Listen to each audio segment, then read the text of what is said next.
Merci d'être présente à cette conférence que j'ai proposée en début d'année, qui est en lien avec mon habilitation à diriger des recherches.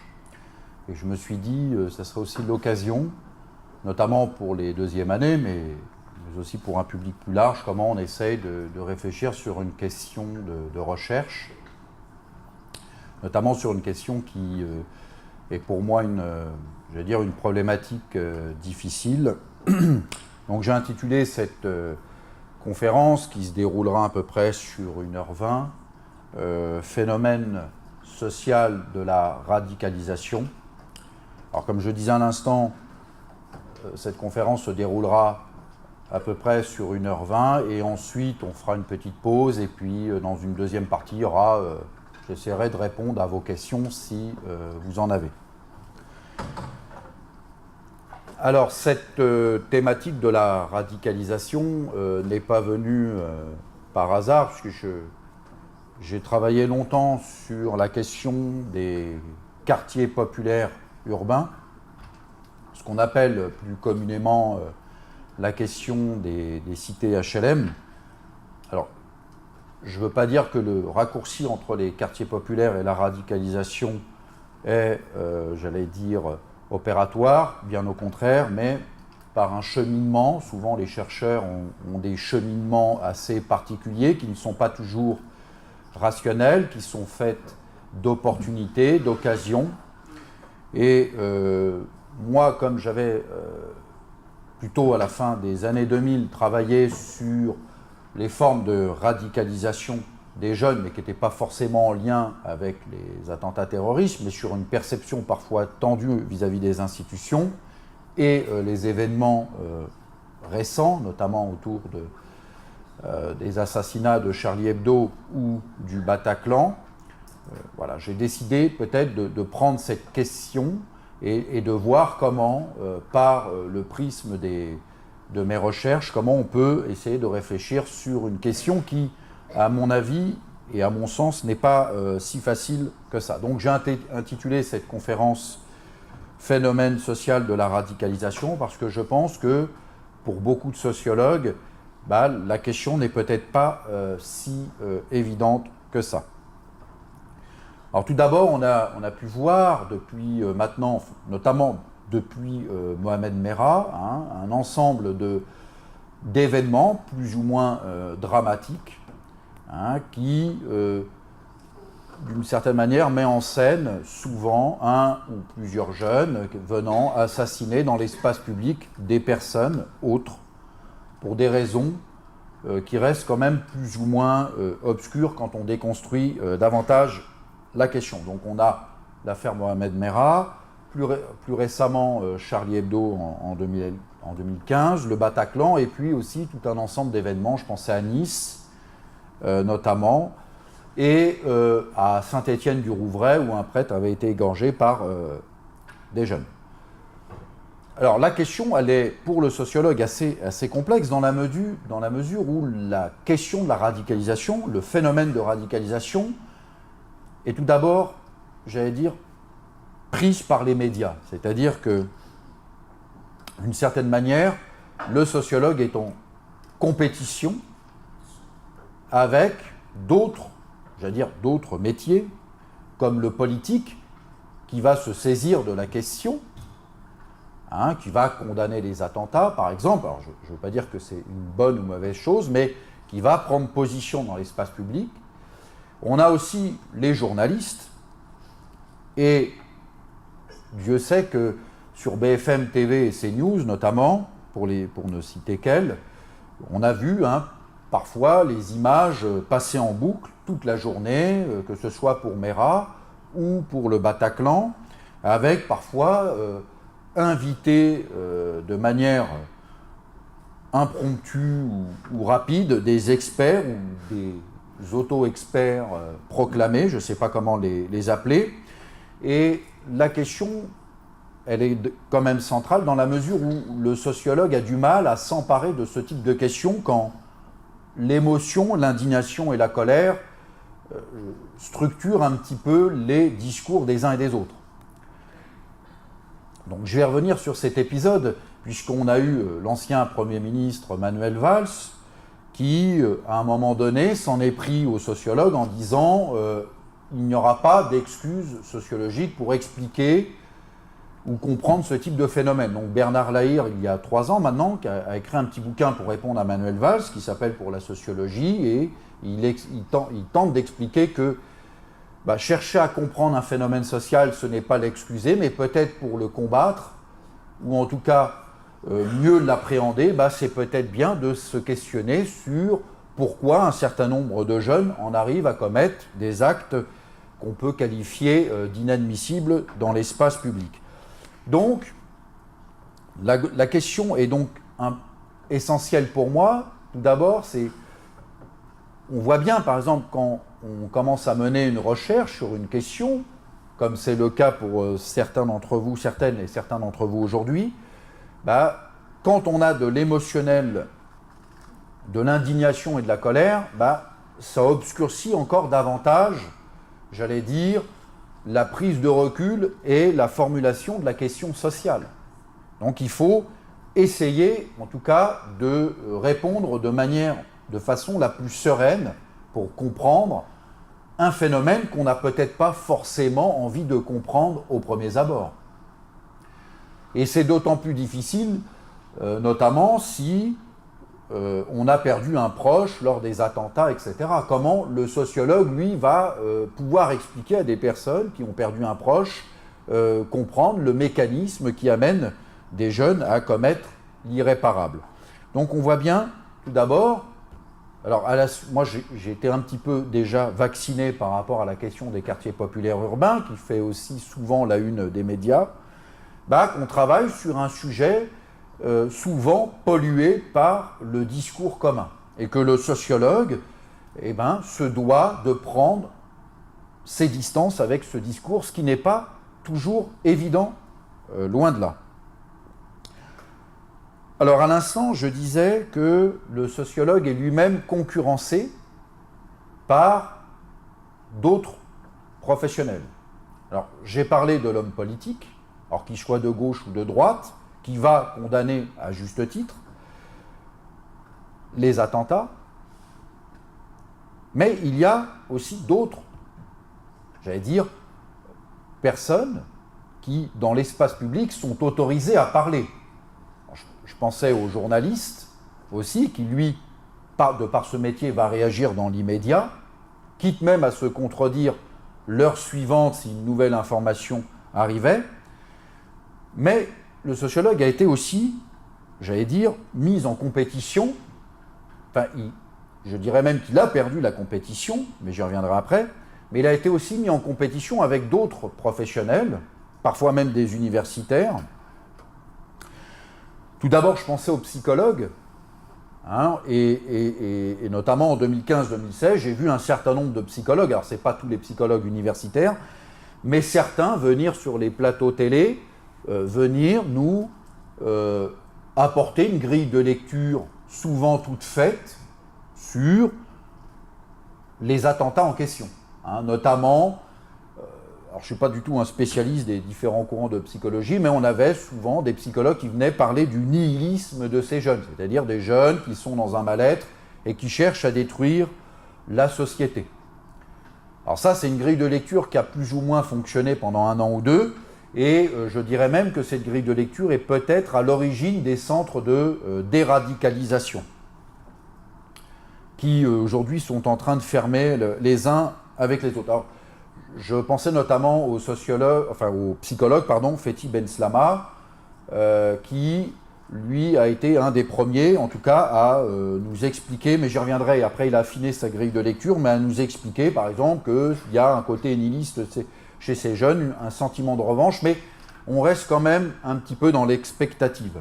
Je pensais aussi à Serge Effez, qui est aussi un peu sur cette ligne, et là, c'est pareil, on est dans le nihilisme, c'est des jeunes qui cherchent à détruire, on passe du stade de l'adolescence à l'âge adulte, et certains ont du mal à retrouver leur repère. Bon, pourquoi pas, certaines et certains d'entre vous aussi ont une formation en psycho et en psychosociaux, ça peut être un des phénomènes, en tout cas, une des explications possibles, mais on reste quand même un peu sur notre faim, notamment pour comprendre les enjeux sociaux et politiques.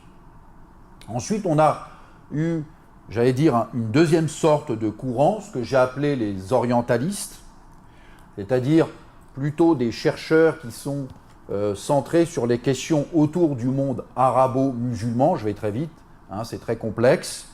Et là, alors, parfois ils sont en confrontation, ces orientalistes. Hein, mais on a, par exemple, sur une certaine ligne, Gilles Kepel, j'en reparlerai tout à l'heure, qui lui explique en gros, de toute façon, la violence est contenue dans le Coran, donc quelque part c'est intrinsèque à la religion musulmane.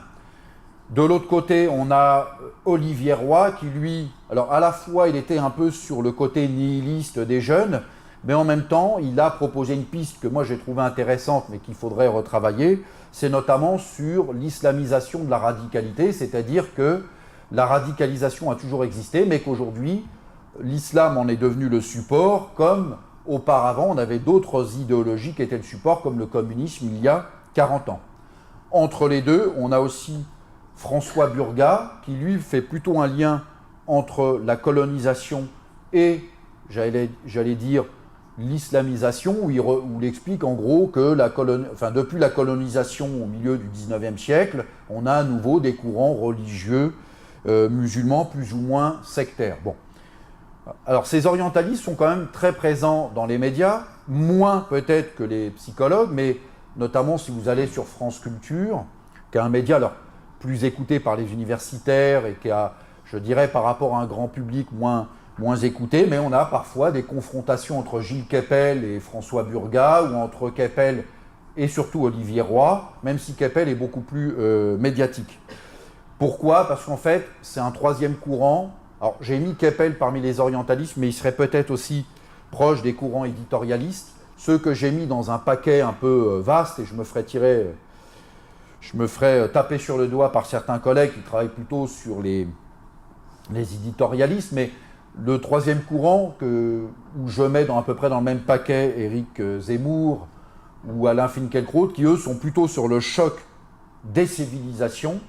Alors là aussi, c'est une grande explication, hein, j'y reviendrai tout à l'heure, mais où on a Éric Zemmour, alors qui rejoint la ligne Kepel, parce que Kepel, il n'est pas très loin, c'est pour ça qu'il est plus médiatique qu'Olivier Roy ou François Burgat, qui lui aussi est sur cette échelle du choc des civilisations, et du coup, pour Éric Zemmour, je ne vais pas y revenir très longtemps, mais enfin, c'est un peu comme Kepel, c'est proche, en fait, la violence est intrinsèque à la culture arabo-musulmane, et c'est pour ça qu'il faut surveiller ce qui se passe dans les quartiers et mettre sous tutelle la religion musulmane. Et encore, je reste poli, il peut y avoir aussi des gens comme Finkielkraut ou Philippe Tesson qui parfois peuvent appeler au meurtre.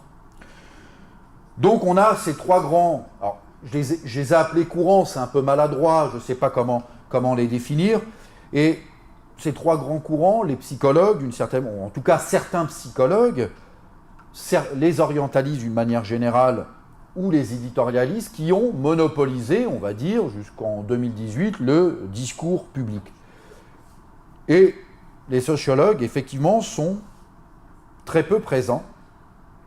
Alors on a Farhad Khosrow-Khavar, qui parfois a fait des interventions télévisées, mais lui-même est assez réticent, parce que pour beaucoup de sociologues, la télévision, c'est un espace de lutte dans laquelle le chercheur, on va dire un peu honnête et intègre, perd la partie, pour des raisons, là je renvoie au petit livre de Bourdieu, alors qui est vieux maintenant, qui s'appelle « Sur la télévision », qui fait une trentaine de pages, où il montre que, de toute façon, la télévision, j'en ai encore fait l'expérience il y a 2 semaines sur CNews, on est plus ou moins perdant. C'est-à-dire que si on ne va pas dans le discours dominant, on a très peu de temps pour s'exprimer, et puis il y a tout un jeu scénique qui fait en sorte que de toute façon votre parole passera inaperçue, ou vous serez discrédité, ou comme moi boycotté, parce que vous n'allez pas dans le sens du média. Donc c'est pour ça que beaucoup de mes collègues sont assez réticents, en tout cas pour participer à des grandes chaînes de télévision.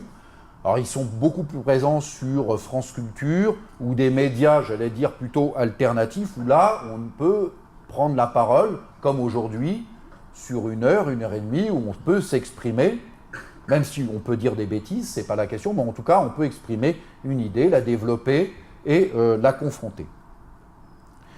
Donc on voit bien que sur la question de la radicalisation, dès le départ, j'ai été confronté quand même à, j'allais dire, à des difficultés méthodologiques importantes, puisque l'indignation l'emporte dans l'espace public. Et elle est même, j'allais dire, l'indignation, elle est même portée par des personnes qui occupent les premiers rôles dans un gouvernement, notamment Manuel Valls. Cela étant, j'ai quand même essayé de réfléchir sur ces questions, et on a tout d'abord un sociologue qui a fait sa thèse sur les attentats, un bouquin qui s'appelle, alors il a publié un livre qui s'appelle Sidération, c'est-à-dire comment on peut travailler sur un objet en réalité qui est difficilement saisissable tant l'émotion est importante, ou un petit article de Gérard Mauger sur comment le sociologue fait pour travailler sur des faits d'actualité, ce qui est déjà pas évident, mais sur des faits d'actualité où, on pourrait dire, où les discours intoxiquent souvent, j'allais dire, la mise à distance et, j'allais dire, l'approche rationnelle d'une question. Cela étant, j'ai essayé de me poser un ensemble de questions. Alors, je vais peut-être appeler maladroitement ici question de départ, mais pourquoi ces jeunes se radicalisent-ils? Existe-t-il des éléments déclencheurs? Et pour citer un sociologue que vous connaissez certainement, puisqu'il est quand même prépondérant pour le cours Initiation à la méthode sociologique, Van Campenau, Luc Van Campenau, donc il a fait un manuel sur lequel je me réfère souvent, mais il a fait un ouvrage il n'y a pas très longtemps sur la radicalisation, et l'ouvrage s'intitule « Comment en sont-ils arrivés là ?» Donc j'ai trouvé que la question était très bien posée, dans la mesure où aujourd'hui on vit dans une société libre et démocratique, en tout cas c'est le postulat qui est vendu, et effectivement par rapport à d'autres pays, la Chine, la Corée, ou je ne sais quel autre pays du tiers-monde, alors la Chine et la Corée c'est pas forcément des pays du tiers-monde, mais dans un pays libre et démocratique, on assiste malheureusement parfois à des jeunes qui commettent des meurtres de masse, des assassinats de masse, en rejetant en bloc, je ne sais pas comment intituler notre société, le système social et ses institutions. Alors je suis revenu pour ça, pour comprendre un peu ces questions, je suis revenu sur mon ancien terrain, en partie, sur le terrain sur lequel j'avais fait ma thèse, qui se situe dans la boucle nord des Hauts-de-Seine. C'est pas les Hauts-de-France, mais c'est pas loin, donc on est toujours dans les Hauts-de-Seine. Et puis dans un nouveau terrain qui se situe plutôt dans un espace périurbain. Et donc là, j'ai essayé de faire des enquêtes, à la fois dans les mosquées. Il y a 2 mosquées, la ville en question dans les Hauts-de-Seine, il y a une mosquée importante aujourd'hui, et aussi sur une autre ville périurbaine. Mais là, la question, elle est aussi très compliquée, parce que c'est des terrains qui ne sont pas toujours évidents. Tout d'abord parce que quand on est non-musulman, c'est toujours problématique de s'interroger sur la question musulmane, parce que vous n'êtes pas forcément accueilli de manière hostile, mais on s'interroge sur pourquoi vous voulez travailler sur ce type d'objet. Il faut savoir aussi que la question de la radicalisation, ça fait fuir tous les fidèles, parce que malheureusement, les mosquées aujourd'hui sont stigmatisées, les musulmans sont stigmatisés, et si vous commencez à travailler sur la question de la radicalisation, là, du coup, il y a des questions qui se posent, parce que très peu, et je vais m'en apercevoir par la suite, c'est que, en fait, les radicalisés fréquentent très peu les mosquées. Et du coup, c'est même un public souvent très jeune, d'adolescents, effectivement, ou de jeunes adultes. Alors, je n'allais pas dire en manque de repères, parce que c'est des banalités affligeantes, mais qui, de toute façon, sont très difficilement saisissables dans l'espace public. Parce que si vous êtes un radicalisé violent, vous n'allez pas même l'exposer à vos proches, vous allez le cacher, c'est ce que j'y reviendrai après sur les trajectoires, mais en même temps, vous n'allez pas non plus parler à un étranger, et comme je le disais hier, l'enquête sociologique ne va pas de soi, vous n'allez pas parler, si vous avez l'intention de commettre un acte irréparable, vous avez une Kalachnikov chez vous, vous n'allez pas en parler à un sociologue, à moins que vraiment vous cherchiez à faire un scoop, ça peut aussi arriver, mais sur le terrain, on vit de manière cachée sa radicalisation. Et on va aussi le cacher aux autres, à ses proches. Et puis, il faut savoir aussi que les mosquées sont aussi très surveillées par les renseignements généraux, d'une manière ou d'une autre. Et que si, même des imams m'ont expliqué dans les entretiens, s'ils voient par exemple des jeunes qui peuvent avoir des comportements suspects, ils n'hésitent pas à les signaler aux services de renseignement intéressés. Donc c'est un terrain qui n'est pas toujours facile d'accès parce que, et ça s'est malheureusement dégradé depuis 2015-2016, puisque j'ai même interrogé des jeunes qui donnaient des cours d'arabe, qui ont été perquisitionnés de manière violente. Donc il y a un traumatisme. C'est-à-dire qu'une partie des musulmans aujourd'hui en France se sentent... Alors ils l'étaient déjà avant, en tout cas depuis 2001 il y avait déjà un tournant, mais depuis 2015, beaucoup des fidèles et des musulmans se sentent stigmatisés en France et ne se sentent pas en sécurité. Ils ont peur de la police, des renseignements généraux. Et du coup, si vous demandez à un musulman s'il connaît des radicalisés, là, c'est un peu la peur épouvante. Donc j'ai eu pas forcément des refus, mais en disant de toute façon, nous, on n'a rien à voir avec ces gens-là, ils ne connaissent rien à l'islam. Donc c'est des gens qu'on fuit d'une manière ou d'une autre. Donc on voit bien que, en tout cas, pour aller sur le terrain à la rencontre des radicalisés, c'est pas si évident que ça pour les raisons que je vous ai indiquées. Cela étant, avant d'aller sur le terrain, là c'est plutôt du terrain en 2017, j'ai essayé tout d'abord, je renvoie à ce qu'on fait en deuxième année, mais j'ai essayé d'abord de construire l'objet. Donc ça sera un peu ma première partie, c'est-à-dire discuter un petit peu les notions, et à la fois les notions, mais aussi les concepts. Ensuite, j'essaierai, en tout cas à travers la littérature sociologique, j'essaierai de dessiner un portrait, de construire un profil du radicalisé si on peut y arriver. Et puis, dans une troisième partie, j'essaierai de réfléchir sur, même si la sociologie, en tout cas dans l'espace public, est absente, elle peut aussi, je pense, par sa modestie et ses concepts à moyenne portée, apporter un éclairage sur ce type de questions, alors qu'il peut être moins, moins globalisante que certaines grilles de lecture proposées par certains éditorialistes ou psychologues ou orientalistes, mais qui peuvent, en tout cas, coller plus au terrain et donner peut-être, construire une typologie de plusieurs formes de radicalisation possible. Alors, mon grand 1, radicalisation et cette construction de l'objet, je ne sais pas comment intituler, je n'ai jamais été très très bon dans les titres. Alors, je suis parti sur deux hypothèses, parce que disons que, effectivement, moi, des hypothèses, j'en avais quelques-unes, puisque j'étais déjà sociologue sur le terrain, et ma première hypothèse, elle est liée à mes travaux antérieurs, c'est que j'avais noté qu'il résidait une forme de frustration sociale et de sentiment d'injustice parmi les jeunes des quartiers.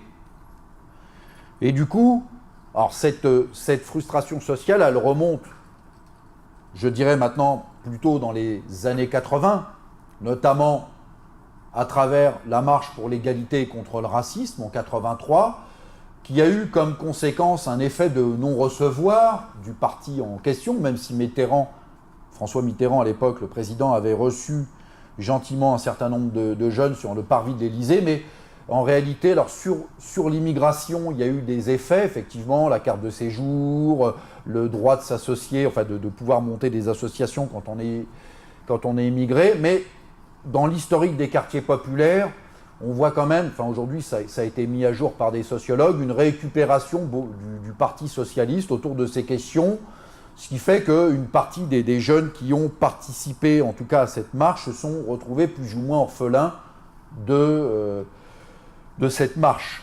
Donc après, il y a eu Convergence en 84, qui a déjà compris qu'en 83, le politique avait détourné la question.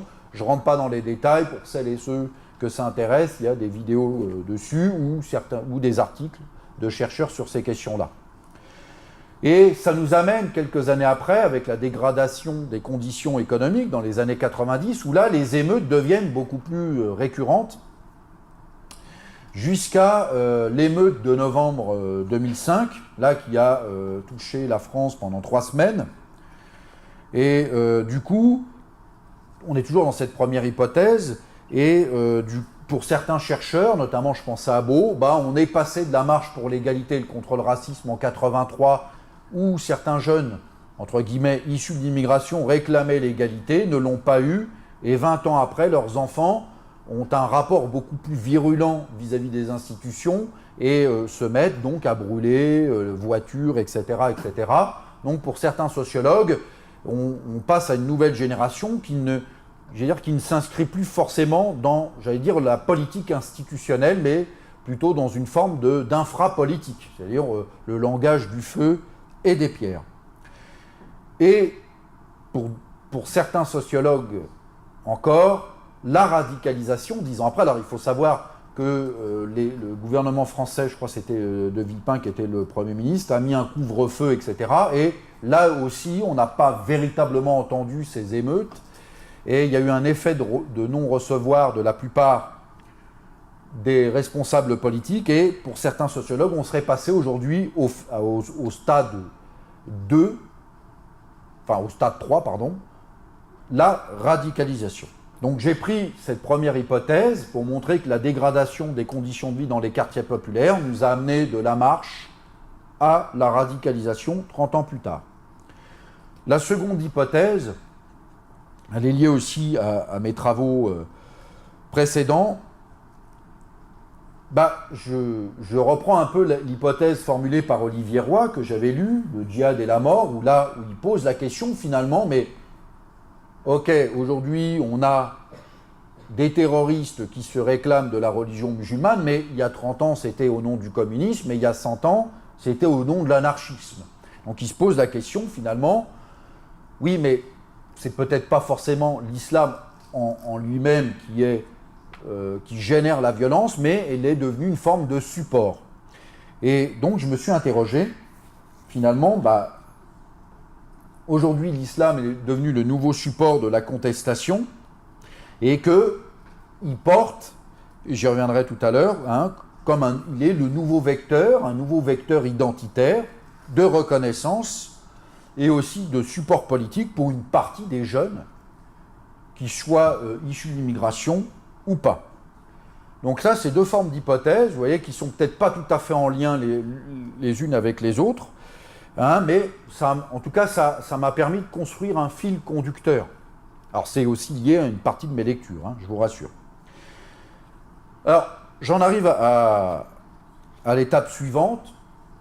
Je me suis interrogé, puisque tout à l'heure je vous parlais des discours médiatiques, et effectivement dans ces discours médiatiques on a le mot radicalisation qui est omniprésent, mais il y a, alors je vais revenir sur le mot radicalisation, mais on a aussi d'autres termes comme le djihadisme par exemple, mais aussi le terrorisme, la radicalisation, et puis je me suis intéressé aussi au takfirisme, alors qui est moins médiatique, mais ça pourrait être aussi une piste de réflexion. Alors, je reviens tout d'abord sur la notion de djihadisme, qui pour moi est une notion beaucoup utilisée notamment par les éditorialistes, qui sont plutôt, je dirais, sur le créneau du choc des civilisations. Mais alors, ce terme ne me paraît pas véritablement satisfaisant, parce que, tout d'abord, le terme djihad est un mot arabisant, comme vous le savez, et que le travail de traduction, de passer de djihad, qui a des connotations spécifiques dans la religion musulmane, qui est le grand djihad, c'est notamment faire un travail sur soi, améliorer son rapport avec les autres, etc. Et puis le petit djihad qui peut mener, alors qui peut, comment dirais-je, conduire à des guerres souvent dans l'histoire de l'islam plutôt défensive qu'offensive, mais sa translation vers le français sans un véritable travail sémiologique et d'interprétation font qu'on est passé d'un terme, en réalité, qui permet de s'améliorer, comme les bouddhistes peuvent le faire, etc., où on passe d'un terme d'amélioration de soi à une notion guerrière en France, avec aussi le côté étrangeté qui renforce un petit peu la violence du phénomène. Et donc pour moi, cette notion elle est piégeuse, parce qu'en réalité, elle stigmatise davantage les individus, les musulmans, et aussi une religion, sans que, en réalité, ce terme ait fait l'objet d'un véritable travail d'interprétation. Alors, je ne dis pas que dans la recherche, aujourd'hui, chez les linguistes, même chez certains sociologues, spécialistes du religieux ou sémiologues, il n'y a pas eu un travail de translation. Ça, là-dessus, je ne suis pas catégorique. Je ne maîtrise pas forcément ces champs, mais en tout cas, dans l'espace médiatique, ce mot, pour moi en tout cas, est loin de refléter le phénomène et stigmatise davantage un groupe, une religion, et renforce, à mon sens, les théories autour du choc des civilisations. Il y a aussi le terme de terrorisme. Alors là, ce terme est beaucoup plus neutre. Il est beaucoup plus neutre pour plein de raisons. Cela étant, si on regarde une historienne, Jenny Rafley, qui a fait un ouvrage remarquable sur l'histoire du terrorisme, il y a à peu près, je crois qu'elle a recensé en 2016, 185 définitions du terme de terrorisme. Bon. Alors, le terrorisme, pour moi, si on prend une des définitions, on va dire, clés, ça décrit un procédé violent. C'est-à-dire que si, pour une raison ou une autre, si je décide de poser une bombe quelque part, ce sera un acte terroriste. On est d'accord. Cela étant, ce terme reste vague parce qu'il décrit un procédé violent, mais on ne sait pas sous quelle forme. Par exemple, les Basques, quand ils réclament, alors en ce moment ça s'est un peu calmé, mais les Basques ou les Irlandais, quand ils commettent des formes d'action violentes, c'est aussi des actes terroristes. Donc, sous ce chapeau, en réalité, hormis le fait de décrire une action violente qui peut causer la mort de plusieurs personnes, on n'a pas suffisamment d'indications sur qui sont les groupes derrière, les formes d'idéologie adéquates, etc. Donc on reste dans le vaste.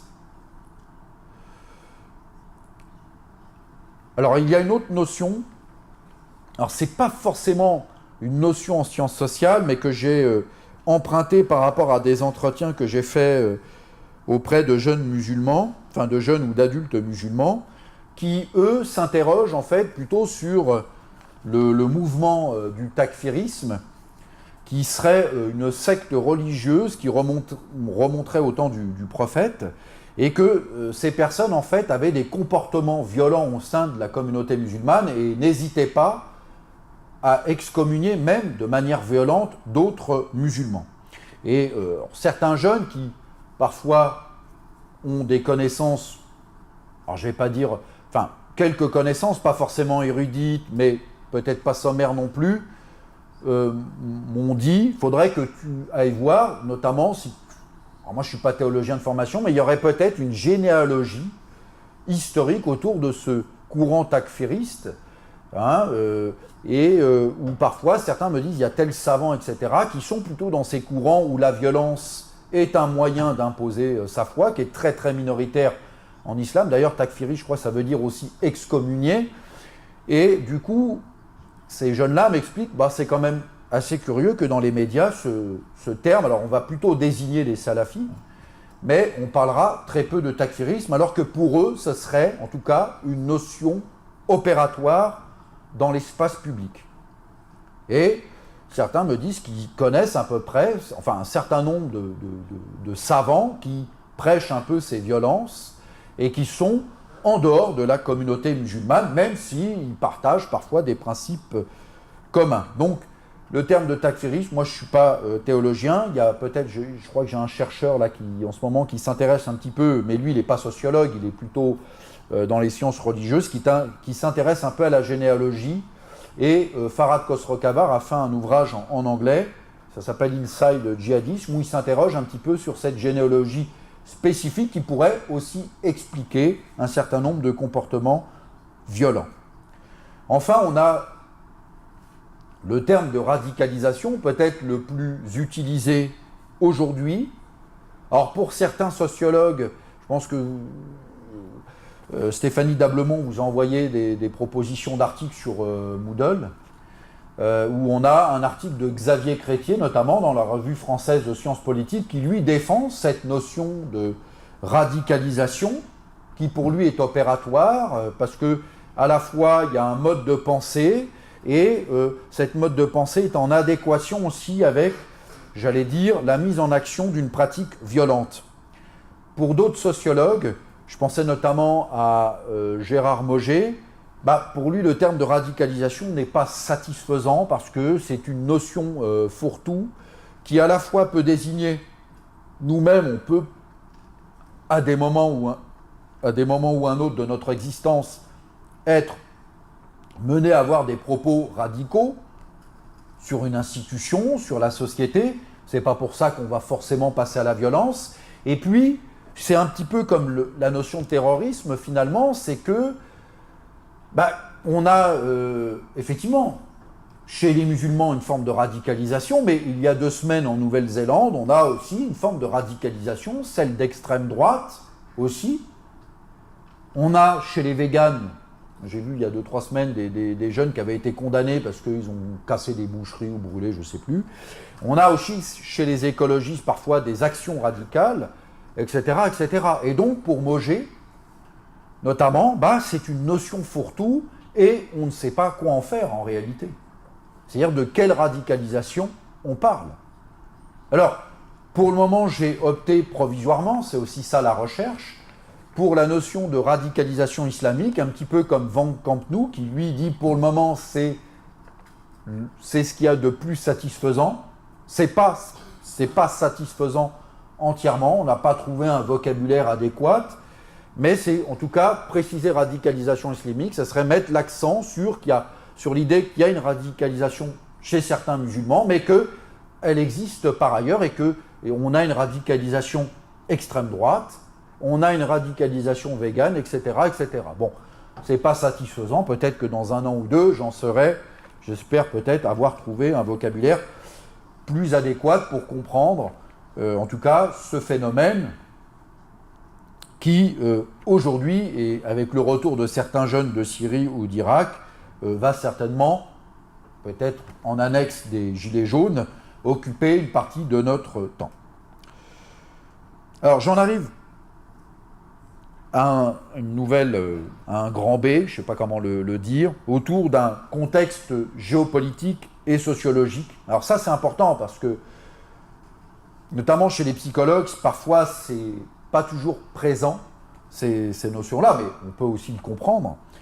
Mais tout à l'heure, je vous avais parlé du choc des civilisations, et là, on a des courants, enfin, je veux dire, l'ouvrage de Samuel Huntington, c'est le plus connu, qui a écrit, donc maintenant, ça a été traduit en France dans les années 90, le choc des civilisations, où il montre que, voilà, il y a à peu près, alors j'ai plus en tête, 7-8 gros blocs. On a le bloc asiatique, le bloc arabo-musulman, le bloc occidental, etc. Et que, il y a une incompatibilité des cultures et qu'à un moment donné, ça va peut-être nous amener à des chocs mondiaux, voire des guerres.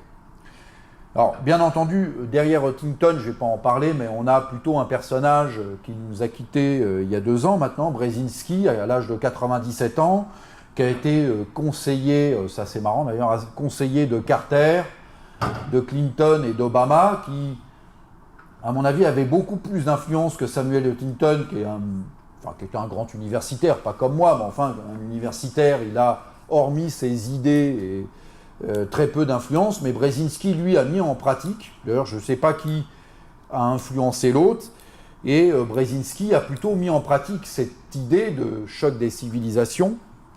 Et du coup, alors, il a écrit un bouquin qui s'appelle Le Grand Échiquier, et à la fin de sa vie, il était inquiet parce qu'il s'est aperçu que l'Américain moyen lisait ses livres. Enfin, l'Américain moyen, et que ça l'inquiétait parce qu'il passait quand même pour un Machiavel. Donc, alors, il a quand même été conseiller d'Obama, il était du côté des démocrates. Hein. Alors, chez les républicains, qui sont beaucoup plus, j'allais dire, fermes, on a Kissinger, qui, lui, a des méthodes encore plus radicales.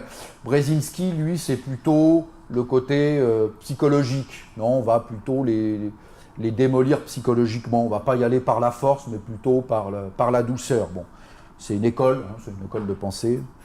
Alors, de l'autre côté, on a Raphaël Liogier, un chercheur français, qui déconstruit un peu ces chocs de civilisation. Et lui, il parle plutôt de modernité, mais il dit en fait, même aujourd'hui, que ce soit en Chine ou dans le monde arabo-musulman, on est tous impactés par la modernité.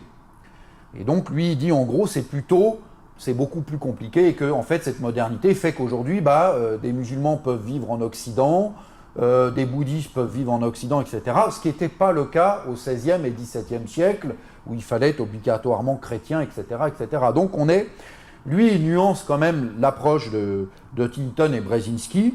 Et puis, on a Arjun Appadurai, un chercheur indien qui enseigne, je crois, à Harvard, aujourd'hui, qui, lui, en gros, il est assez subtil, lui, il parle plutôt de globalisation des chocs.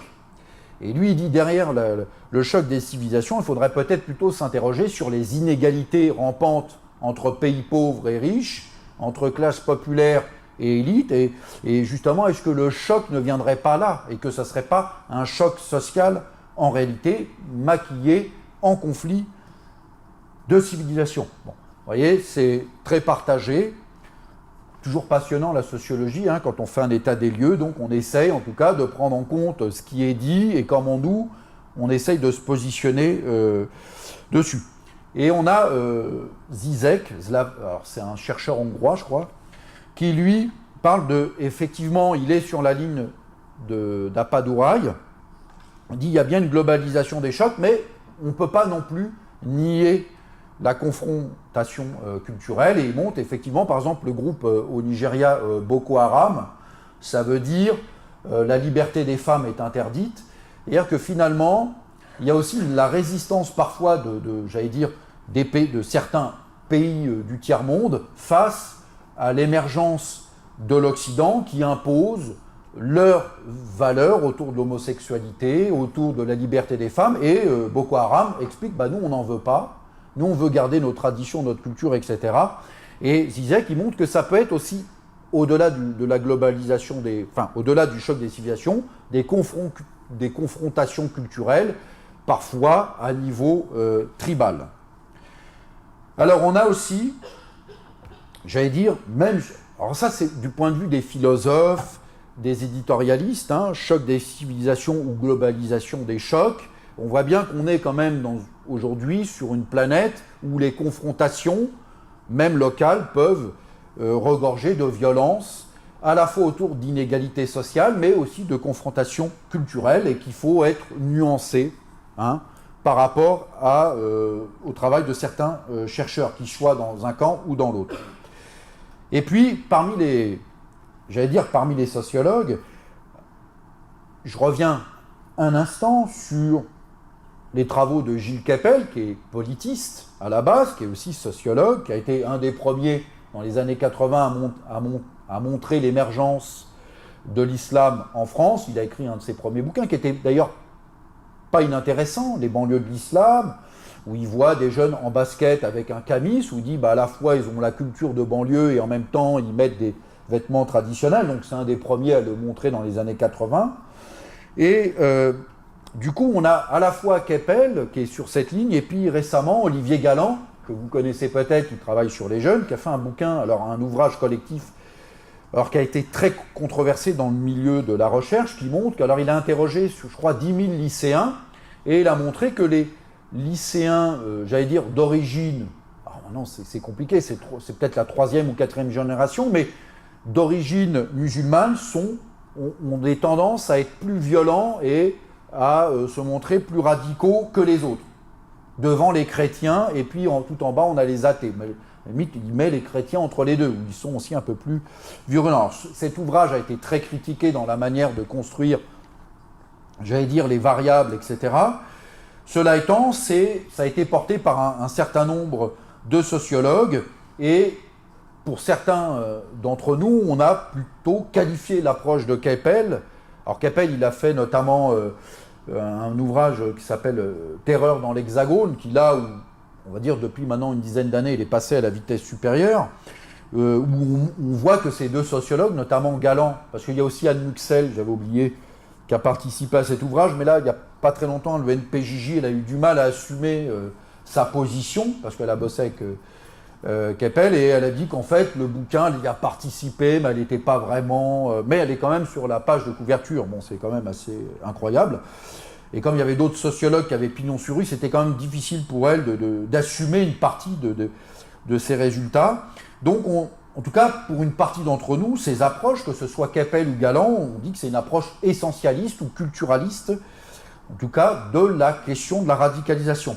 Alors, j'ai rajouté hier soir, en prenant des notes, mais alors lui, c'est plutôt le psychologue, je vous en ai parlé tout à l'heure de Fatih Ben Slama, qui lui a fait un ouvrage, alors, qui n'est pas inintéressant, mais qui dit en gros, oui, aujourd'hui, face à la sécularisation du monde arabo-musulman, certains jeunes sont en train de perdre leur tradition, donc du coup, on redevient musulman, et Ben Slama parle on devient sur-musulman, c'est-à-dire qu'on va aller dans la surenchère, dans sa pratique, et donc le fait même de partir en Irak, en Syrie, c'est aussi montrer qu'on n'est plus musulman que les autres.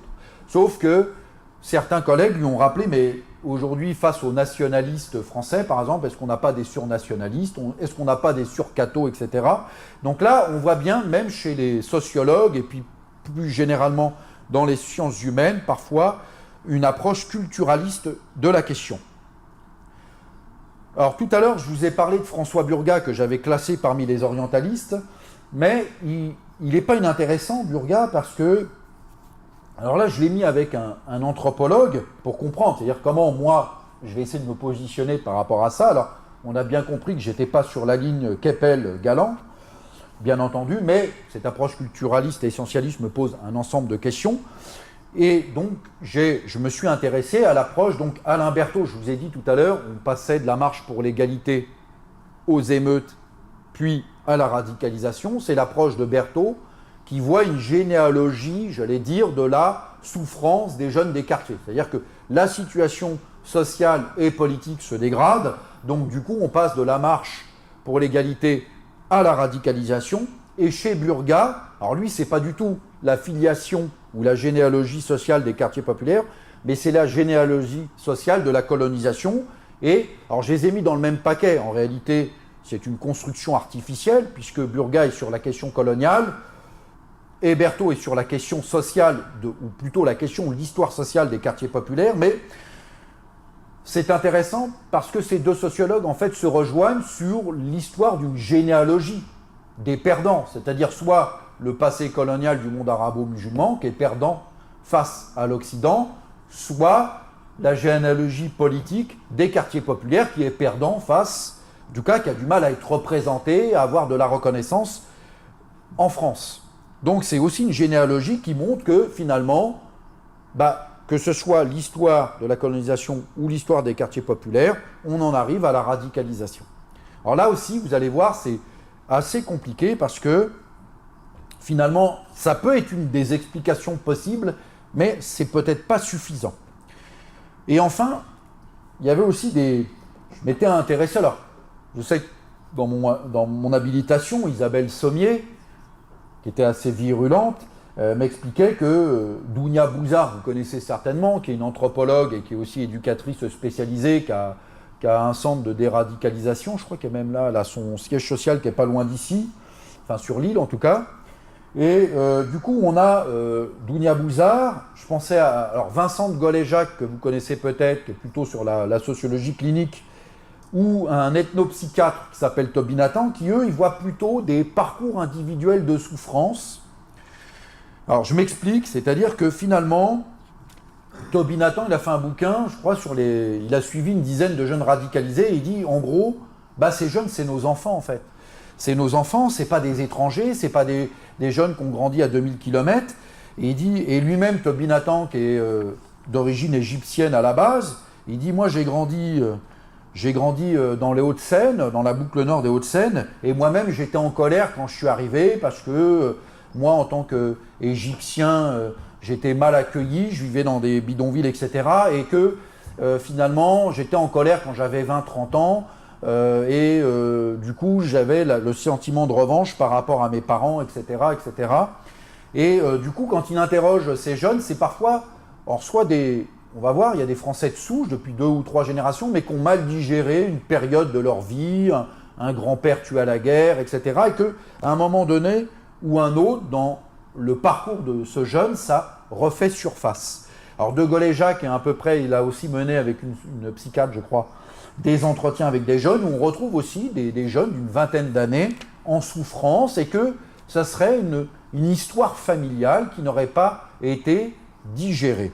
Même chose chez Bouzard d'ailleurs, hein, son dernier ouvrage, où là elle sort quelques statistiques intéressantes, où elle montre effectivement que, par exemple, petite fille de harki, etc., on a un sentiment de revanche, que finalement, peut-être mon grand-père a trahi et moi j'ai peut-être besoin de réparer cette trahison, vous voyez. Alors il y a des choses qui ne sont pas digérées, et notamment, alors le point commun entre ces trois auteurs, qui sont quand même très différents, c'est que souvent il y a le silence des parents, c'est-à-dire les parents ont essayé d'étouffer parfois une histoire entre guillemets honteuse, et que du coup ça ressurgit à un moment ou un autre. Voilà.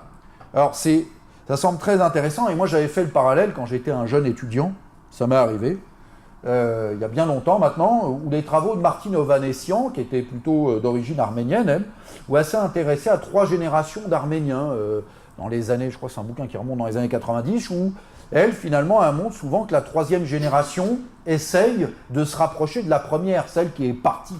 Et donc, elle montrait que les jeunes de son âge retournaient en Arménie, comprendre où le grand-père ou la grand-mère est né, alors que la 2e génération essaye parfois de s'intégrer dans la société d'accueil et qu'on essaye d'étouffer. Donc je trouvais que c'était... En tout cas, j'avais fait le parallèle avec Martine Ovanessian, et que peut-être, effectivement, il y a peut-être aussi des pistes autour de ces questions-là. Alors j'en arrive à mon grand 2, enjeu sociologique de la radicalisation. Je ne sais pas comment définir ce titre. Et là, un ensemble de questions s'est posé par rapport à toutes ces lectures. C'est que, en fait, sur le terrain, quand on regarde les statistiques, donc on a un député, alors maintenant il ne l'est plus, Pietra Santra, qui était député maire d'Asnières, qui a fait une étude statistique sur les radicalisés. Et en fait, alors, Pietra Santra, il y a des chiffres du ministère de l'Intérieur qui sont tombés il n'y a pas très longtemps, et les travaux de Bouzard, alors, ça induit quelques biais, mais on s'est aperçu que tous les radicalisés ne viennent pas des quartiers populaires et ne sont pas issus de l'immigration, et que même dans les cités, les radicalisés, ceux qui partent en Syrie, ils sont en réalité très peu nombreux.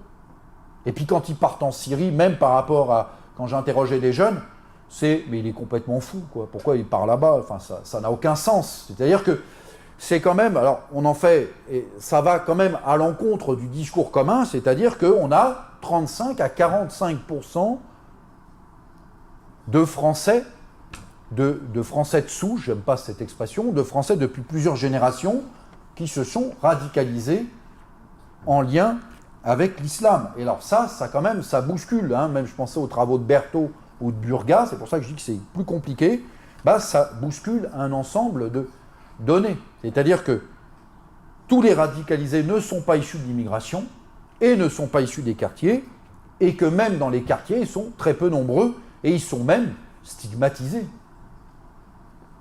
Là, j'interrogeais il n'y a pas longtemps un jeune de 19 ans, et il a perdu son pote, enfin, ça fait 1 an qu'il était parti, il est mort là-bas, et en gros, il me dit, mais il s'est fait carotter, quoi. Il n'a rien compris.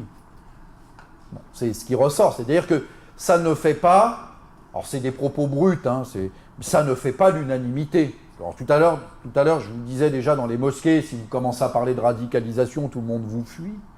Mais voilà, même au sein des quartiers, parmi les jeunes, c'est-à-dire des jeunes de 16, 18, 19 ans, 20 ans, qui correspondent à cette tranche d'âge, ça ne fait pas l'unanimité. Donc ça, je pense que c'est ça. C'est-à-dire que le terrain, à un moment donné, quand on commence à aller sur le terrain et qu'on se pose des questions, on rompt souvent avec le discours commun. Alors, cela étant, j'ai essayé de m'intéresser à 2 notions, alors qui sont clés en... Je vais pas être très long. La notion de socialisation. Alors là-dessus, il y a l'ouvrage de Muriel Darmon, la collection 128, vous savez pourquoi, ou les travaux plus complexes de Danilo Martuccelli, ou encore de Claude Dubar. Et là, la socialisation, c'est quand même... la socialisation, ça renvoie à une forme d'appropriation de mode de vie liée à un contexte spécifique. C'est un peu ça, la socialisation. Bon. J'ai pareil, il y a à peu près 300 définitions de la socialisation en sociologie. Mais ce qui semble important aujourd'hui, c'est que il y a par exemple 300 ans, on était, si on regarde les travaux d'historiens, il y a 300 ans, on était socialisé dans son village d'origine. On était chrétien, en tout cas on était obligé de l'être, même si on ne le pensait pas. On était socialisé en fonction du genre. Si vous êtes une femme, vous travaillerez à la ferme. Si vous êtes un homme, dans les champs, etc. On avait des rôles spécifiques.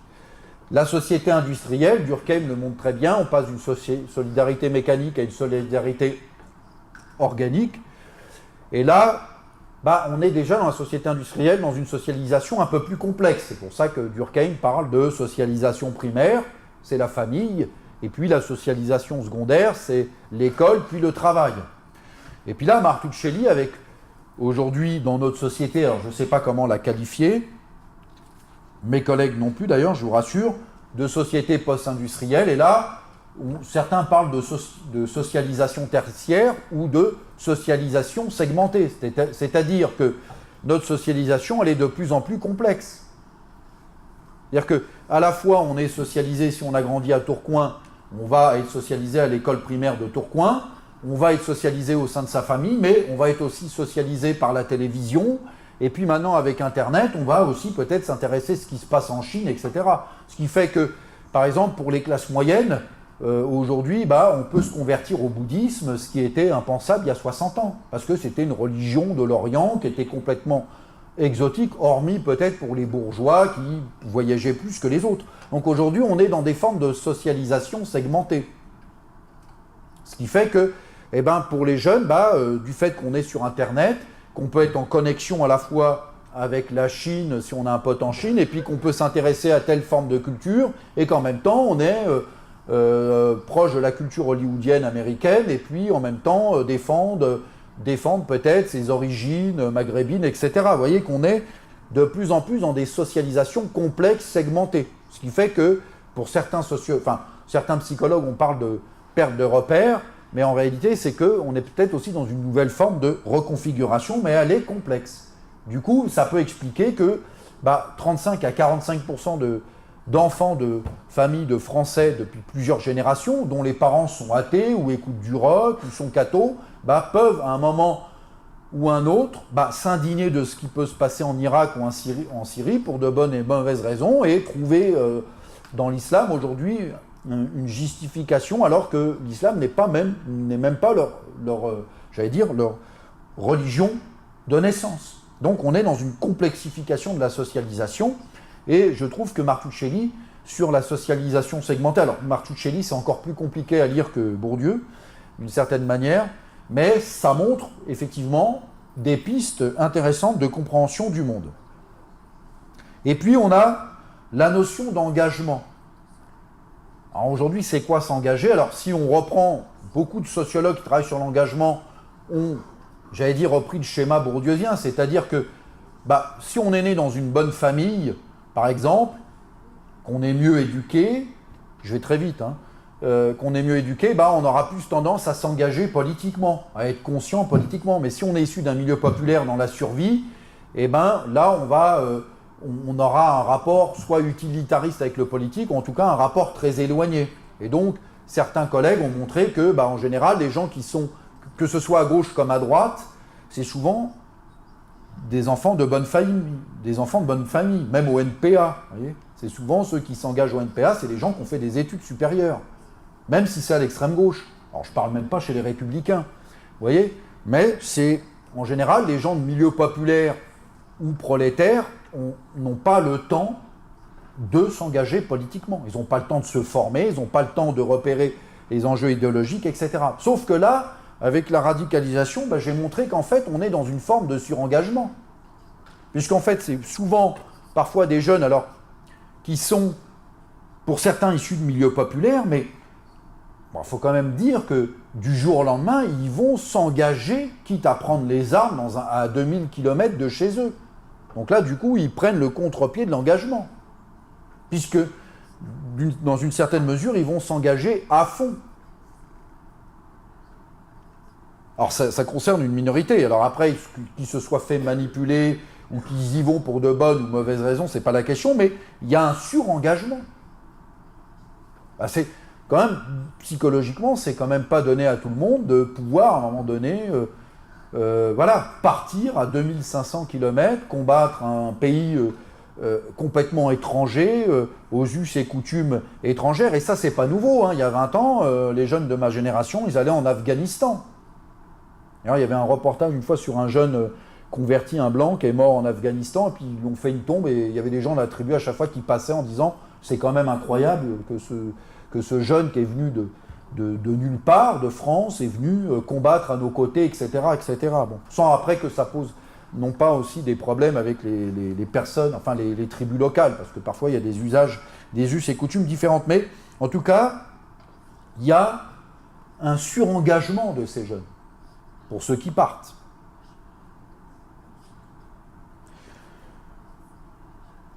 Alors donc, sur la question de la socialisation, fragmentée, morcelée, complexe, c'est-à-dire que, et qu'en plus, on est, alors je ne vais pas parler de Zygmunt Bauman qui a écrit La modernité liquide, mais on est dans une société liquide aujourd'hui, et que du coup, cette forme de socialisation, il faudrait peut-être même réfléchir avec les travaux de Bauman, ce que je n'ai pas fait. Ce que je n'ai pas fait, je m'en excuse, mais ça peut être aussi une des pistes, c'est-à-dire que finalement, la liquidité, on y est tous. C'est-à-dire que là, je ne sais pas, la plupart d'entre nous, on a des pages Facebook, et puis, tiens, lui, il m'a dit ça aujourd'hui, c'est plus mon pote, je l'élimine. C'est-à-dire qu'aujourd'hui, on change d'amis, de petits copains, on est de plus en plus nous-mêmes, moi aussi le premier, je vois par rapport à mes grands-parents, on est de plus en plus des amis à la carte, une religion à la carte, un parti politique à la carte. Alors je ne parle même pas même de certains de nos dirigeants politiques qui passent de l'extrême gauche chez les Verts pour finir chez Macron. Bon, il y a 50 ans, ce type de parcours était impensable. C'était perçu comme de la traîtrise.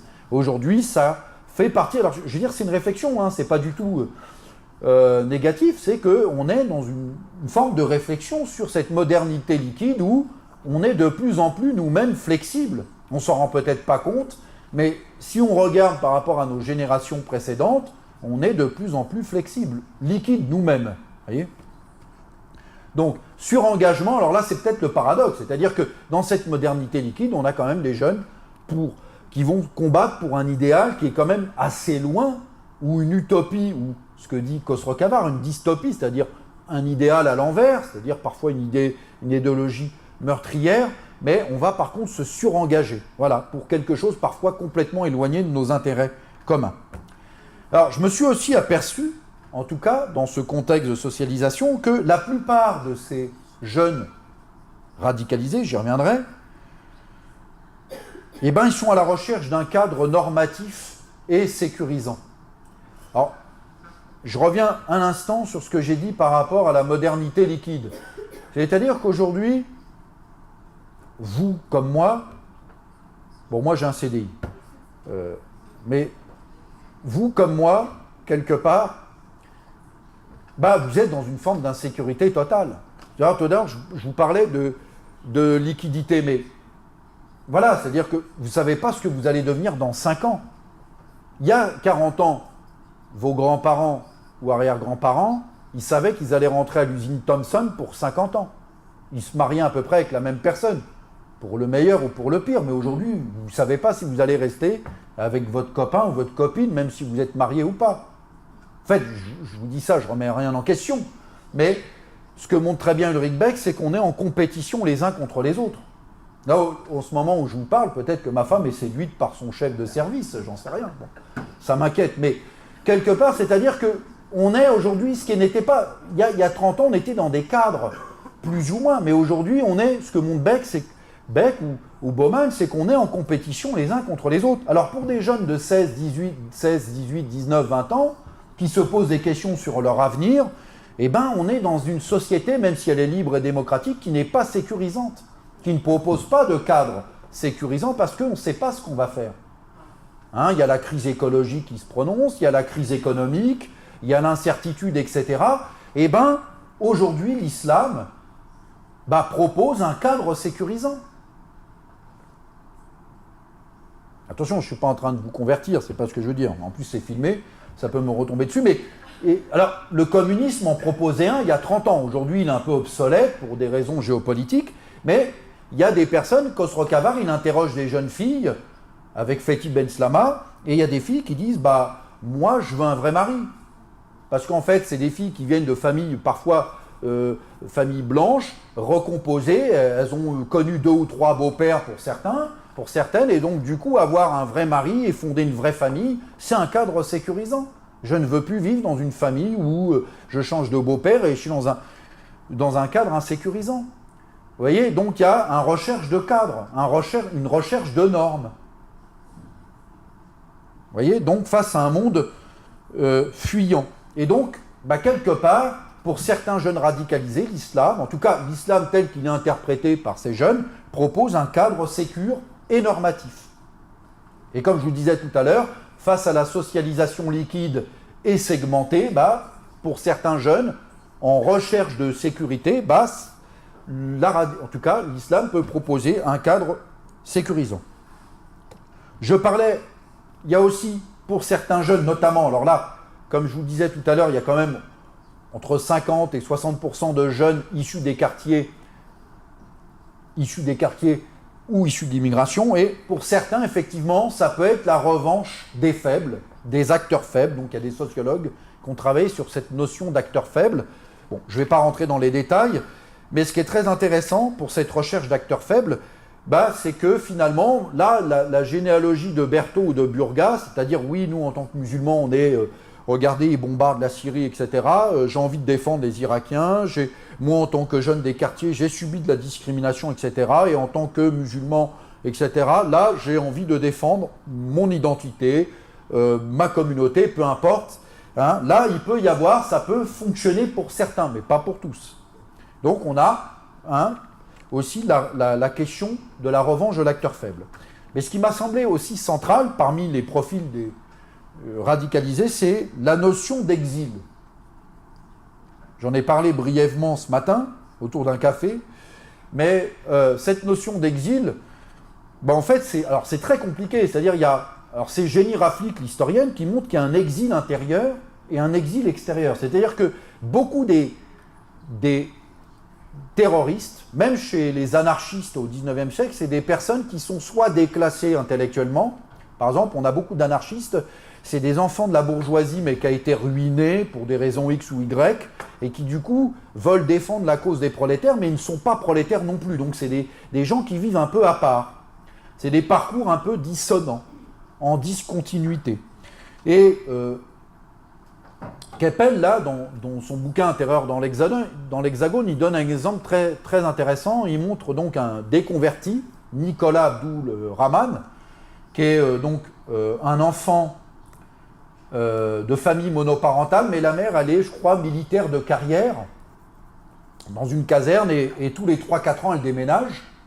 Et ce jeune, en fait, il n'a jamais vraiment le temps de se faire des copains au collège, parce que 2 ans après, il déménage, et donc, Keppel, il montre que son seul ami, en réalité, sa seule amie, c'est la console Nintendo. Donc, à 18-19 ans, ce jeune, en fait, il n'a pas véritablement pu s'enraciner dans un espace et il se retrouve un peu exilé. C'est-à-dire qu'il n'a pas de père non plus.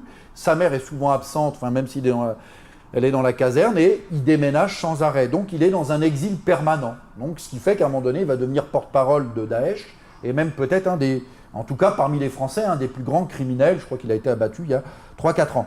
Ou alors on a une autre forme d'exil.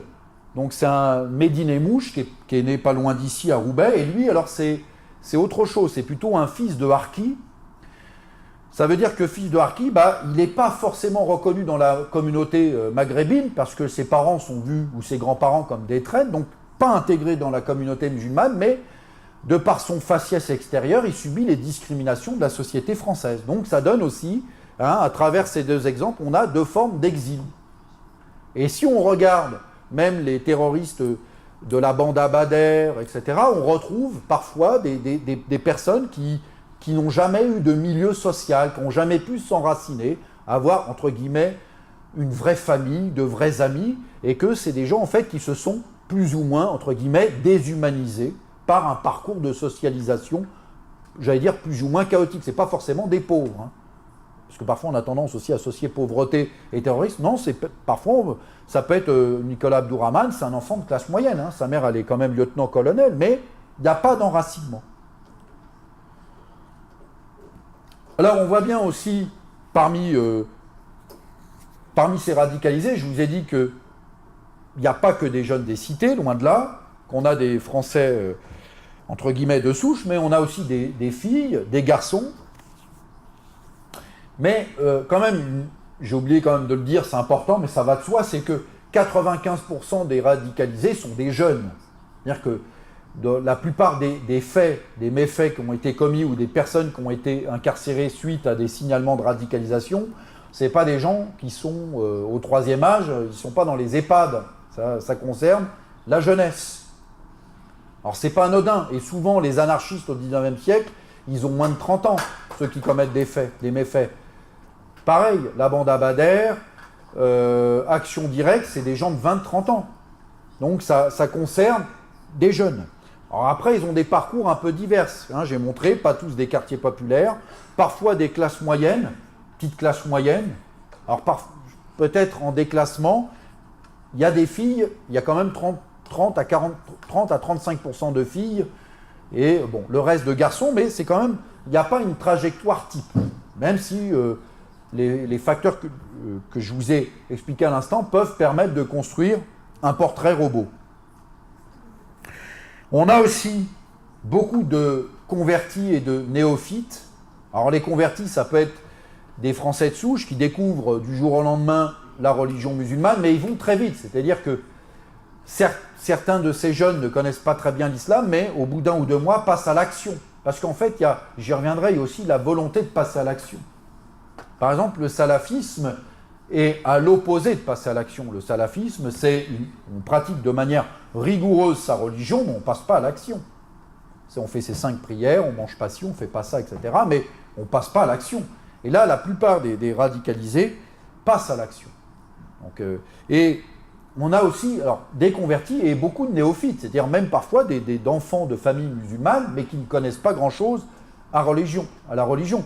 Et d'ailleurs, ce qu'a montré un sociologue qui travaille plutôt sur l'islam, a montré que souvent les familles traditionnelles qui pratiquent la religion musulmane, ils ont beaucoup moins d'enfants radicalisés que des familles musulmanes qui pratiquent moins. Vous voyez ? Bon. En tout cas, il y a l'idée que c'est des personnes qui ne connaissent pas grand-chose à la religion musulmane, et qui, à la limite, se convertissent de manière très rapide et passent à l'action.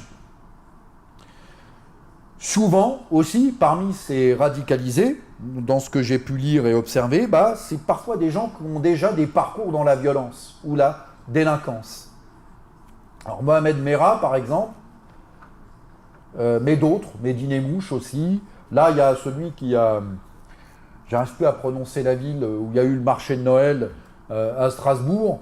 Voilà. Alors c'est pareil, c'est un type qui avait un pédigré, je ne sais plus combien de fois il était en garde à vue, combien de fois il a été incarcéré. Et moi, je rajouterais, par rapport à mes terrains, que c'est souvent des délinquants ratés, en fait. C'est-à-dire que, par exemple, dans les quartiers populaires, quand il y a de la délinquance, celui qui est bien inscrit dans un trafic de cannabis ou qui est un bon voleur, en général, la radicalisation, ça ne l'intéresse pas plus que ça. Là, c'est souvent des personnes qui ne sont même pas bien socialisées dans le parcours de la délinquance. C'est plutôt des voyous plus ou moins ratés. Il suffit de regarder, alors je dirais à la fois des parcours plus ou moins ratés de voyous, et aussi des parcours assez chaotiques. Par exemple, le type qui a commis des attentats à Nice, là, qui a pris un camion, c'était un gars assez violent, qui était assez alcoolique, qui pratiquait très peu l'islam. Alors en plus, l'alcool et l'islam, bon, je vous laisse faire un dessin, même celui qui ne connaît pas trop la religion musulmane, on sait que ça ne va pas tout à fait ensemble. Et apparemment, il avait une amourette avec un monsieur de 70 ans. Bon, c'est quand même des parcours très bizarres. Hein. Alors, Farhad Khosrow-Khavar, je n'avais pas pris en compte, mais dans son dernier bouquin, il montre que quand même la plupart des personnes qui sont passées à l'action violente, alors c'est déjà des gens qui avaient une violence en eux, qui avaient été socialisés dans un contexte de violence, et en même temps qui avaient des parcours psychologiques relativement chaotiques. Hein, un peu schizophrènes, ou en tout cas dans des névroses fortement prononcées. Alors, Ce parcours de violence, notamment Xavier Crétier, dont vous avez lu l'article, il a beaucoup travaillé sur les terroristes corses et basques, et il montre qu'aussi, par exemple, pour les Basques ou les Corses, ceux qui passent à l'action violente, ce sont des gens qui ont été socialisés par des parents qui étaient déjà des militants et dans l'action. C'est-à-dire que c'est pas... Voilà, il y a un contexte à la violence. C'est pas n'importe qui peut, du jour au lendemain, prendre une arme et l'utiliser à tout bout de champ. C'est-à-dire qu'il faut déjà avoir l'habitude. Il faut déjà... Alors, vous allez me dire, il y a toujours des contre-exemples, mais il faut quand même avoir l'habitude, avoir déjà utilisé une arme à feu, se comporter... C'est des gens qui se sont déjà bagarrés dans l'espace public, ont déjà commis des méfaits. Souvent, dans 80 à 90% des cas. Et puis, je me suis aussi aperçu, à travers un certain nombre de travaux, que, au final, il y a l'importance de la fratrie. C'est-à-dire que beaucoup de ces jeunes, en réalité, alors même s'ils sont exilés, etc., ils ont des cousins avec qui ils sont proches, ou des copains d'enfance, ou des frères avec qui on va pouvoir partir en Syrie ou commettre des actions violentes. Pourquoi? Parce que, alors ça je me suis plutôt référé à un sociologue qui travaille sur le grand banditisme, mais souvent, les associations de malfaiteurs se font en famille. Pourquoi? Comment? Pour la confiance, effectivement. C'est-à-dire que vous allez, même si vous avez un frère ou une sœur qui est dans l'action violente, moi si je vais vous interroger en tant que policier, vous n'allez peut-être pas tout de suite donner le nom de votre frère où il se trouve. Alors que si vous êtes un étranger, vous allez plutôt donner la cachette, etc. C'est-à-dire qu'il y a un lien de confiance et de solidarité. Et on parle moins aux autres. C'est pour ça d'ailleurs que Khosrow-Khavar, il parle de fratrie et d'enfermement sectaire. Donc le rôle de la fratrie, et je crois qu'il y a une donnée de la CIA qui montrait que 60% des Américains qui sont partis faire le djihad, ils sont partis avec des frères ou des cousins. Donc l'importance de la fratrie. Alors j'en arrive à mon grand 3. Alors quel concept utiliser en sociologie? C'est peut-être la partie la plus rébarbative pour vous, mais qui est peut-être un peu intéressante. Alors j'ai repéré 4-5 notions importantes. Je vais aller assez vite, mais ça peut montrer comment, nous en sociologie, on peut réutiliser des notions. Tout d'abord celle de frustration relative. Alors qu'est-ce que c'est que la frustration relative? C'est souvent en lien avec les travaux de Tocqueville qui montrent que, alors je vais très vite, parce que il y a quand même beaucoup de bouquins qui ont été faits là-dessus, et ce serait quand même malhonnête de le résumer en 10 minutes, mais j'ai pas trop le choix. C'est que par exemple dans une société démocratique, on accepte moins l'échec que dans une société où du coup on n'est pas à égalité. Par exemple, vous êtes dans une société des castes en Inde, vous êtes en bas de l'échelle, par exemple, vous allez, alors je ne dis pas l'accepter facilement, mais vous allez accepter plus facilement de rester en bas et de ne pas vous marier avec un intouchable ou un brahmane, alors que si vous êtes dans une société démocratique et que votre voisin, lui, a un meilleur boulot que vous, il a mieux réussi, vous allez vous sentir frustré.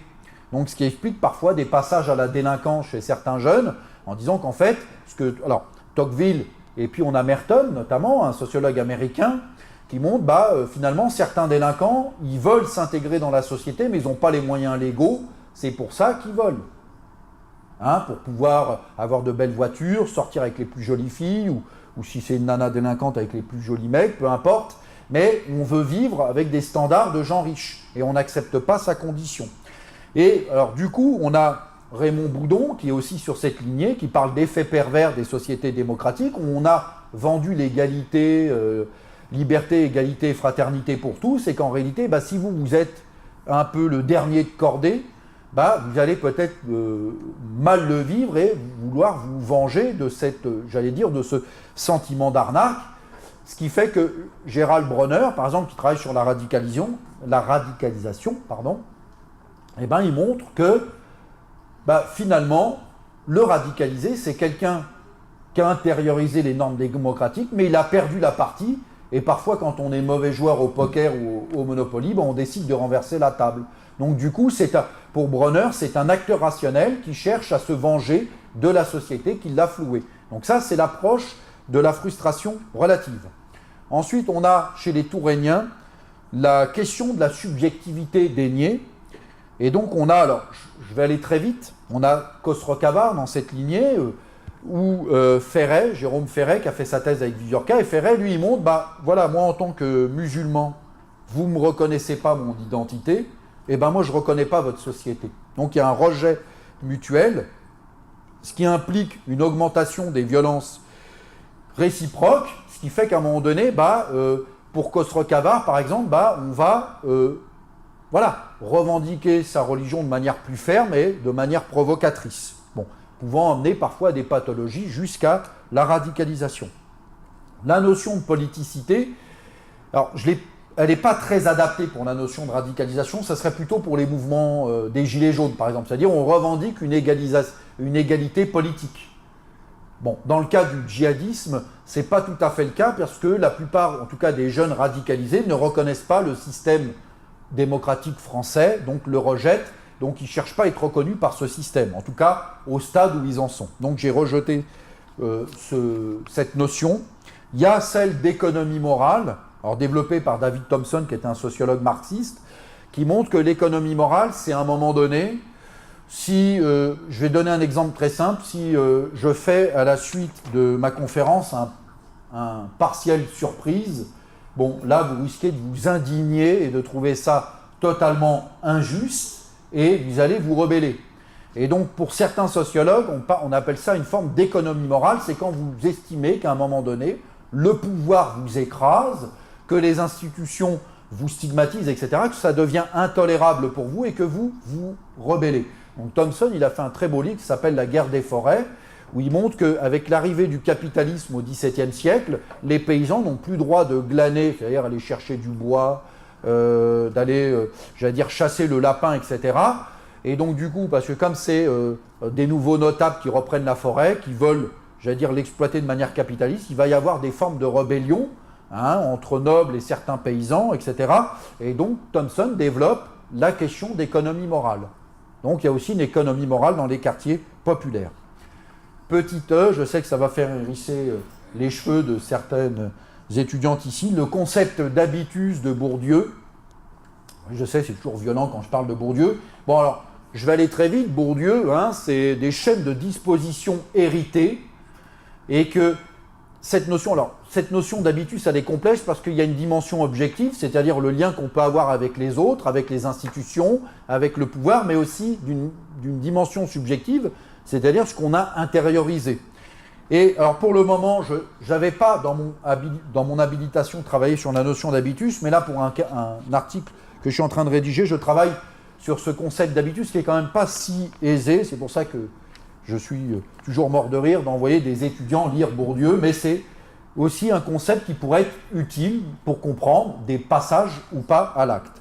Alors pour essayer de conclure, puisque j'arrive au terme de cette conférence, alors je la développerai sur 3 points, cette conclusion.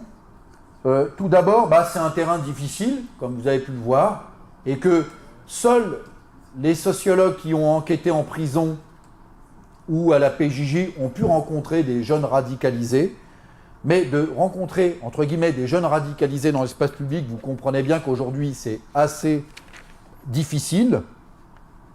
Deuxième point qui me semble important, la question du passage à l'acte, parce que c'est très peu traité par les sociologues. Alors apparemment, les psychologues parfois peuvent expliquer un certain nombre de passages à l'acte, mais pour les sociologues, c'est très difficile. Il faut qu'il y ait des conjonctures favorables, un contexte géopolitique, politique qui peuvent amener parfois à passer à l'action violente, des structures ou une plasticité des structures adaptées, une subjectivité des acteurs adéquate à ce moment-là, mais c'est quand même difficile de prédire le passage à l'acte ou pas d'un jeune. C'est quand même très compliqué. Même chose pour le passage aux révolutions.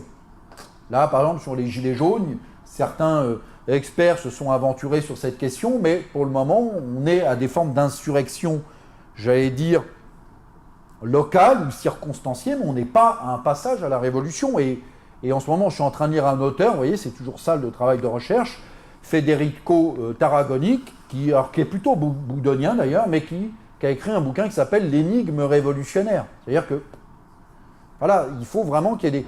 Par exemple, 1789, il y a eu des conjonctures effectivement favorables, mais un siècle avant, on avait parfois une conjoncture à peu près similaire. Bon, il y avait peut-être l'acteur de la bourgeoisie qui était moins présente, mais on n'est pas passé à la Révolution un siècle avant. Vous voyez, donc ça reste quand même très compliqué, même pour le sociologue que je suis. Enfin, je travaille plutôt aujourd'hui sur l'hypothèse, vous en doutez bien, où on change de support idéologique. C'est-à-dire qu'on serait, c'est mon postulat, je reprends un peu Olivier Roy, qu'on passerait du communisme à l'islam. Alors bien entendu, ces idéologies sont complètement différentes. L'islam est une religion révélée, avec la présence d'un créateur, maître de toutes choses, et le communisme fondé, entre guillemets, par Marx, en partie, parce que c'est peut-être un peu plus compliqué, Marx, Engels, et que ça porte, et que c'est plutôt une idéologie séculière. Bon, il y a, comment il s'appelle, Jean Birnbaum, qui a fait 2 ouvrages remarquables où il compare les deux, mais il dit que c'est des idéologies jumelles, mais irréconciliables. Donc, je sais que parfois, il y a une collègue communiste ici qui avait relu mes travaux et qui s'était un peu indignée de cette comparaison, mais parfois, pour essayer de comprendre et sortir de certains postulats, effectivement, on peut s'interroger sur ce passage. Et j'ai repéré 3 points communs. Il y a aussi des dissensions, bien entendu. Le premier, c'est que l'islam, comme le communisme, propose l'égalité pour tous, qu'on le veuille ou non. Alors, c'est pas soit l'égalité devant Dieu, soit l'égalité devant l'État, mais c'est une égalité pour tous, donc ça peut intéresser un certain nombre de jeunes. Ça réunit, le communisme a réuni les mécontents dans les années 60-70 face à l'Empire américain. Aujourd'hui, on réunit à peu près, alors c'est pas les mêmes mécontents, mais peut-être même, ils sont plus nombreux aujourd'hui, mais l'islam réunit également des mécontents face à l'impérialisme américain ou à l'Occident. C'est un deuxième point commun. Et puis, troisième point commun, c'est le communisme comme l'islam, c'est des idéologies messianiques, c'est-à-dire que il y a une motivation réelle. Le communiste veut changer les choses. Il veut combattre le bourgeois, renverser l'État et faire en sorte que ce soit la classe ouvrière ou les classes populaires qui gouvernent. Et les musulmans, c'est à peu près la même chose. C'est-à-dire on va renverser cet État impie, ce monde impie, et ce sera nous, les musulmans, on sera tous égaux devant Dieu et qu'on veut renverser ces structures. Donc j'ai repéré 3 points communs. Alors, enfin, pour terminer sur cette question de la radicalisation, on voit bien qu'aujourd'hui, en tout cas, l'actualité médiatique nous le montre, ça reste quand même la radicalisation un phénomène difficile à nommer, à appréhender, à construire et à élaborer, pour le sociologue que je suis. Et en plus, on est dans un contexte où, je dirais, les rapports sociaux se dégradent. Alors je vais donner quelques exemples, histoire de remonter le moral avant la pause, mais on a des tensions de plus en plus vives entre certaines communautés. Bon, ce qui s'est passé en Nouvelle-Zélande il y a 2 semaines montre aujourd'hui en réalité une opposition plus frontale entre, j'allais dire, les gens d'extrême droite et certaines minorités musulmanes ou pas, ou en tout cas ou étrangers. Mais comme l'a montré Keppel dans un ouvrage 93, il montrait déjà, dans les années 2010, des tensions entre Oumma.com et Riposte Laïque. Il suffit d'aller voir sur les sites. Ils utilisent d'ailleurs le même type de propos guerriers, d'insultes, de déshumanisation des uns et des autres. Ou alors les indigènes de la République face à Français de souche. Donc c'est quand même, en tout cas, une cristallisation qui peut être inquiétante pour l'avenir. Également, on observe depuis quelques années, en tout cas une dizaine d'années, une défiance à l'égard des institutions. Tout d'abord, les théories, entre guillemets, du complot qui prospèrent parfois sur Internet. On a aussi des mouvements sociaux comme Nuit debout il y a 2-3 ans, ou encore les Gilets jaunes aujourd'hui, qui montrent que une partie des gens commencent, en tout cas, à vouloir faire scission avec les institutions, voire l'État. Et également la question des quartiers populaires, qui est aussi lancinante.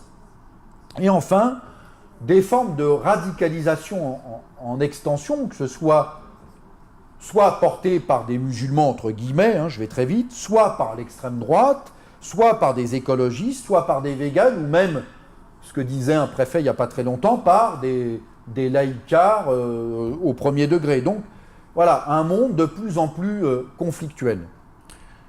Voilà, bah écoutez, je vous remercie de votre attention et on se voit après.